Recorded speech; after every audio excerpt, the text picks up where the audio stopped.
من دختر روزای تنهایی با هر عذاب تازه جنگ، بوی وایتکس تو همون، بوی صابون رنگی، بوی تنده عرق زیر بغل، وحشت کم شدن سوی چشم و درد کمر.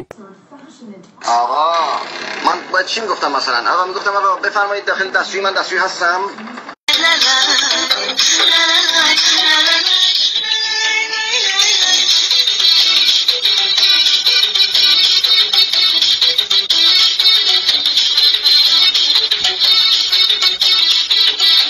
غیبت نکنیم، تهمت نزنیم، مال مردم رو نخوریم، حجابمون رو رعایت کنیم، جایی که نباید نشون نامحرم بدیم ندیم.